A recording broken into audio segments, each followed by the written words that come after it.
شروع اللہ کا نام لے کر جو بڑا مہربان نہایت رحم والا ہے۔ الف لام میم، یہ کتاب یعنی قرآن مجید، اس میں کچھ شک نہیں کہ اللہ کا کلام ہے، پرہیزگاروں کے لیے رہنما ہے، جو غیب پر ایمان لاتے اور آداب کے ساتھ نماز پڑھتے اور جو کچھ ہم نے ان کو عطا فرمایا ہے اس میں سے خرچ کرتے ہیں، اور جو کتاب اے پیغمبر تم پر نازل ہوئی اور جو کتابیں تم سے پہلے پیغمبروں پر نازل ہوئیں سب پر ایمان لاتے اور آخرت کا یقین رکھتے ہیں۔ یہی لوگ اپنے پروردگار کی طرف سے آئی ہوئی ہدایت پر ہیں اور یہی لوگ کامیاب ہیں۔ جو لوگ کافر ہیں انہیں تم نصیحت کرو یا نہ کرو ان کے لیے برابر ہے، وہ ایمان نہیں لانے کے۔ اللہ نے ان کے دلوں اور کانوں پر مہر لگا رکھی ہے اور ان کی آنکھوں پر پردہ پڑا ہوا ہے اور ان کے لیے بڑا عذاب تیار ہے۔ اور بعض لوگ ایسے ہیں جو کہتے ہیں کہ ہم اللہ پر اور روز آخر پر ایمان رکھتے ہیں، حالانکہ وہ ایمان نہیں رکھتے۔ یہ اپنے خیال میں اللہ کو اور مومنوں کو دھوکہ دیتے ہیں، مگر حقیقت میں اپنے سوا کسی کو دھوکہ نہیں دیتے اور اس سے بے خبر ہیں۔ ان کے دلوں میں کفر کا مرض تھا، اللہ نے ان کا مرض اور زیادہ کر دیا اور ان کے جھوٹ بولنے کے سبب ان کو دکھ دینے والا عذاب ہوگا۔ اور جب ان سے کہا جاتا ہے کہ زمین میں فساد نہ ڈالو تو کہتے ہیں کہ ہم تو اصلاح کرنے والے ہیں۔ دیکھو یہ بلا شبہ مفسد ہیں لیکن خبر نہیں رکھتے۔ اور جب ان سے کہا جاتا ہے کہ جس طرح اور لوگ ایمان لے آئے تم بھی ایمان لے آؤ تو کہتے ہیں بھلا جس طرح بے وقوف ایمان لے آئے ہیں اسی طرح ہم بھی ایمان لے آئیں۔ سن لو کہ یہی بے وقوف ہیں لیکن نہیں جانتے۔ اور یہ لوگ جب مومنوں سے ملتے ہیں تو کہتے ہیں کہ ہم ایمان لے آئے ہیں، اور جب اپنے شیطانوں میں جاتے ہیں تو ان سے کہتے ہیں کہ ہم تمہارے ساتھ ہیں، اور مسلمانوں سے تو ہم ہنسی کیا کرتے ہیں۔ ان منافقوں سے اللہ ہنسی کرتا ہے اور انہیں مہلت دیا جاتا ہے کہ شرارت و سرکشی میں پڑے بہک رہے ہیں۔ یہ وہ لوگ ہیں جنہوں نے ہدایت چھوڑ کر گمراہی خریدی، تو نہ تو ان کی تجارت ہی نے کچھ نفع دیا اور نہ یہ ہدایت یاب ہی ہوئے۔ ان کی مثال اس شخص کی سی ہے جس نے شب تاریک میں آگ جلائی، جب آگ نے اس کے ارد گرد کی چیزیں روشن کی تو اللہ نے ان لوگوں کی روشنی زائل کر دی اور ان کو اندھیروں میں چھوڑ دیا کہ کچھ نہیں دیکھتے۔ یہ بہرے ہیں، گونگے ہیں، اندھے ہیں کہ کسی طرح سیدھے رستے کی طرف لوٹ ہی نہیں سکتے۔ کیا ان کی مثال میں کسی ہے کہ آسمان سے برس رہا ہو اور اس میں اندھیرے پر اندھیرا چھا رہا ہو اور بادل گرج رہا ہو اور بجلی کوند رہی ہو تو یہ کڑک سے ڈر کر موت کے خوف سے کانوں میں انگلیاں دے لے۔ اور اللہ کافروں کو ہر طرف سے گھیرے ہوئے ہے، قریب ہے کہ بجلی کی چمک ان کی آنکھوں کی بصارت کو اچک لے جائے۔ جب بجلی چمکتی اور ان پر روشنی ڈالتی ہے تو اس میں چل پڑتے ہیں، اور جب اندھیرا ہو جاتا ہے تو کھڑے کے کھڑے رہ جاتے ہیں۔ اور اگر اللہ چاہتا تو ان کے کانوں کی سنوائی اور آنکھوں کی بینائی دونوں کو زائل کر دیتا۔ بلا شبہ اللہ ہر چیز پر قادر ہے۔ لوگوں اپنے پروردگار کی عبادت کرو جس نے تم کو اور تم سے پہلے لوگوں کو پیدا کیا تاکہ تم اس کے عذاب سے بچو، جس نے تمہارے لیے زمین کو بچھونا اور آسمان کو چھت بنایا اور آسمان سے مے برسا کر تمہارے کھانے کے لیے انواع و اقسام کے میوے پیدا کیے۔ پس کسی کو اللہ کا ہمسر نہ بناؤ، اور تم جانتے تو ہو۔ اور اگر تم کو اس کتاب میں جو ہم نے اپنے بندے پر نازل فرمائی ہے کچھ شک ہو تو اسی طرح کی ایک صورت تم بھی بنا لاؤ، اور اللہ کے سوا جو تمہارے مددگار ہوں ان کو بھی بلا لو اگر تم سچے ہو۔ پھر اگر ایسا نہ کر سکو اور ہرگز نہیں کر سکو گے تو اس آگ سے ڈرو جس کا ایندھن آدمی اور پتھر ہوں گے اور جو کافروں کے لیے تیار کی گئی ہے۔ اور جو لوگ ایمان لائے اور نیک عمل کرتے رہے ان کو خوشخبری سنا دو کہ ان کے لیے نعمت کے باغ ہیں جن کے نیچے نہریں بہہ رہی ہیں۔ جب انہیں ان میں سے کسی قسم کا میوہ کھانے کو دیا جائے گا تو کہیں گے یہ تو وہی ہے جو ہم کو پہلے دیا گیا تھا، اور ان کو ایک دوسرے کے ہم شکل میوے دیے جائیں گے، اور وہاں ان کے لیے پاک بیویاں ہوں گی اور وہ بہشتوں میں ہمیشہ رہیں گے۔ اللہ اس بات سے آر نہیں کرتا کہ مچھر یا اس سے بڑھ کر کسی چیز مثلا مکھی، مکڑی وغیرہ کی مثال بیان فرمائے۔ اب جو مومن ہیں وہ یقین کرتے ہیں کہ وہ ان کے پروردگار کی طرف سے سچ ہے، اور جو کافر ہیں وہ کہتے ہیں کہ اس مثال سے اللہ کی مراد ہی کیا ہے۔ اس سے اللہ بہتوں کو گمراہ کرتا ہے اور بہتوں کو ہدایت بخشتا ہے، اور گمراہ بھی کرتا ہے تو نافرمانوں ہی کو، جو اللہ کے اقرار کو مضبوط کرنے کے بعد توڑ دیتے ہیں اور جس چیز یعنی رشتہ قرابت کے جوڑے رکھنے کا اللہ نے حکم دیا ہے اس کو قطع کیے ڈالتے ہیں اور زمین میں خرابی کرتے ہیں، یہی لوگ نقصان اٹھانے والے ہیں۔ کافرو، تم اللہ سے کیوں کر منکر ہو سکتے ہو؟ جس حال میں کہ تم بے جان تھے تو اس نے تم کو جان بخشی، پھر وہی تم کو مارتا ہے، پھر وہی تم کو زندہ کرے گا، پھر تم اسی کی طرف لوٹائے جاؤ گے۔ وہی تو ہے جس نے سب چیزیں جو زمین میں ہیں تمہارے لیے پیدا کی، پھر آسمانوں کی طرف متوجہ ہوا تو ان کو ٹھیک ٹھیک 7 آسمان بنا دیا، اور وہ ہر چیز سے خبردار ہے۔ اور وہ وقت یاد کرنے کے قابل ہے جب تمہارے پروردگار نے فرشتوں سے فرمایا کہ میں زمین میں اپنا نائب بنانے والا ہوں۔ انہوں نے کہا، کیا تو اس میں ایسے شخص کو نائب بنانا چاہتا ہے جو خرابیاں کرے اور کچھ تو خون کرتا پھرے؟ اور ہم تیری تعریف کے ساتھ تسبیح و تقدیس کرتے رہتے ہیں۔ فرمایا، میں وہ باتیں جانتا ہوں جو تم نہیں جانتے۔ اور اس نے آدم کو سب چیزوں کے نام سکھائے، پھر ان کو فرشتوں کے سامنے کیا اور فرمایا کہ اگر سچے ہو تو مجھے ان کے نام بتاؤ۔ انہوں نے کہا، تو پاک ہے، جتنا علم تو نے ہمیں بخشا ہے اس کے سوا ہمیں کچھ معلوم نہیں، بے شک تو دانا ہے، حکمت والا ہے۔ تب اللہ نے آدم کو حکم دیا کہ آدم، تم ان کو ان چیزوں کے نام بتاؤ۔ سو جب انہوں نے ان کو ان کے نام بتائے تو فرشتوں سے فرمایا، کیا میں نے تم سے نہیں کہا تھا کہ میں آسمانوں اور زمین کی سب پوشیدہ باتیں جانتا ہوں، اور جو تم ظاہر کرتے ہو اور جو پوشیدہ کرتے ہو سب مجھ کو معلوم ہے۔ اور جب ہم نے فرشتوں کو حکم دیا کہ آدم کے آگے سجدہ کرو تو وہ سب سجدے میں گر پڑے، مگر شیطان نے انکار کیا اور غرور میں آ کر کافر بن گیا۔ اور ہم نے کہا کہ اے آدم، تم اور تمہاری بیوی بہشت میں رہو اور جہاں سے چاہو بے روک ٹوک کھاؤ پیو، لیکن اس درخت کے پاس نہ جانا، نہیں تو ظالموں میں ہو جاؤ گے۔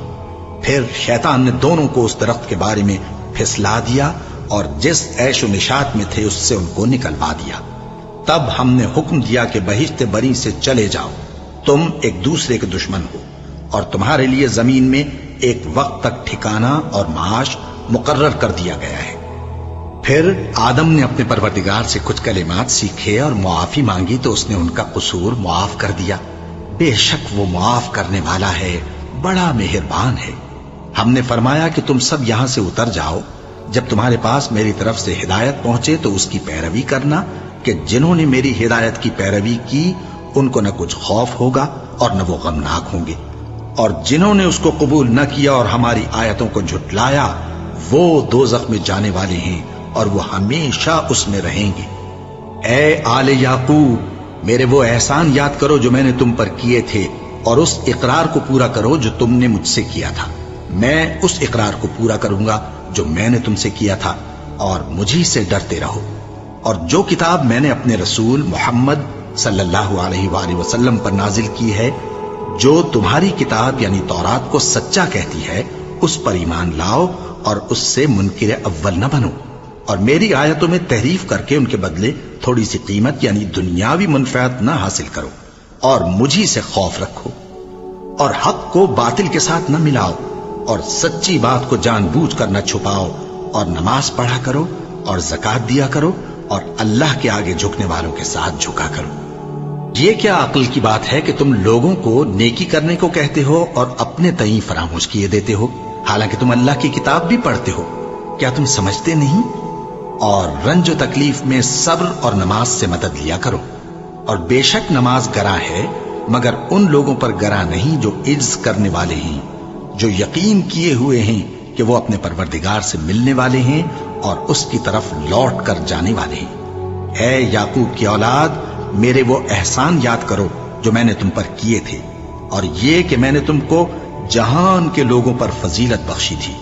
اور اس دن سے ڈرو جب کوئی کسی کے کچھ بھی کام نہ آئے، اور نہ کسی کی سفارش منظور کی جائے، اور نہ کسی سے کسی طرح کا بدلہ قبول کیا جائے، اور نہ لوگ کسی اور طرح مدد حاصل کر سکیں۔ اور ہمارے ان احسانات کو یاد کرو جب ہم نے تم کو قوم فرعون سے نجات بخشی۔ وہ لوگ تم کو بڑا دکھ دیتے تھے، تمہارے بیٹوں کو تو قتل کر ڈالتے تھے اور بیٹیوں کو زندہ رہنے دیتے تھے، اور اس میں تمہارے پروردگار کی طرف سے بڑی سخت آزمائش تھی۔ اور جب ہم نے تمہارے لیے سمندر کو پھاڑ دیا، پھر تم کو تو نجات دی اور فرعون کی قوم کو غرق کر دیا، اور تم دیکھ رہے تھے۔ اور جب ہم نے موسیٰ سے 40 رات کا وعدہ کیا تو تم نے ان کے پیچھے بچھڑے کو معبود مقرر کر لیا، اور تم ظلم کر رہے تھے. پھر اس کے بعد ہم نے تم کو معاف کر دیا تاکہ تم شکر کرو. اور جب ہم نے موسیٰ کو کتاب اور معجزے عنایت کیے تاکہ تم ہدایت حاصل کرو.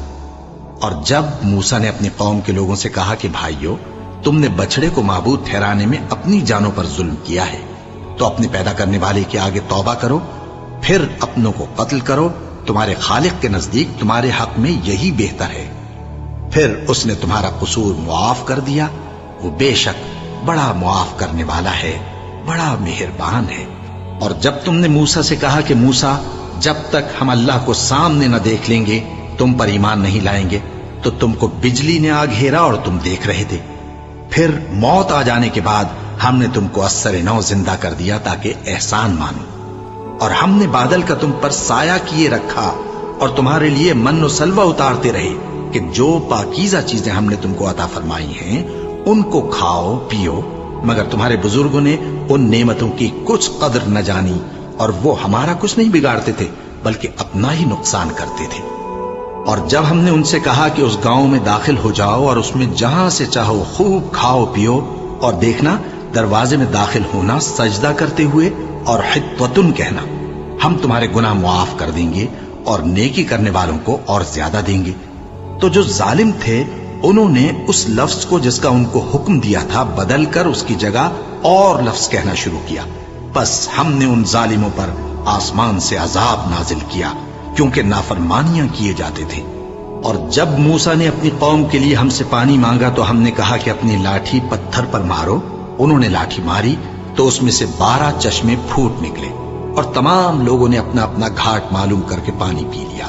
ہم نے حکم دیا کہ اللہ کی عطا فرمائی ہوئی روزی کھاؤ اور پیو اور زمین میں فساد نہ کرتے پھرنا. اور جب تم نے کہا کہ موسیٰ ہم سے ایک ہی کھانے پر صبر نہیں ہو سکتا تو اپنے پروردگار سے دعا کیجئے کہ ترکاری اور ککڑی اور گیہوں اور مسور اور پیاز وغیرہ جو نباتات زمین سے اگتی ہیں ہمارے لیے پیدا کر دے. انہوں نے کہا کہ عمدہ چیزیں چھوڑ کر ان کے بدلے ناقص چیزیں کیوں چاہتے ہو؟ اگر یہی چیزیں مطلوب ہیں تو کسی شہر میں جا اترو، وہاں جو مانگتے ہو مل جائے گا.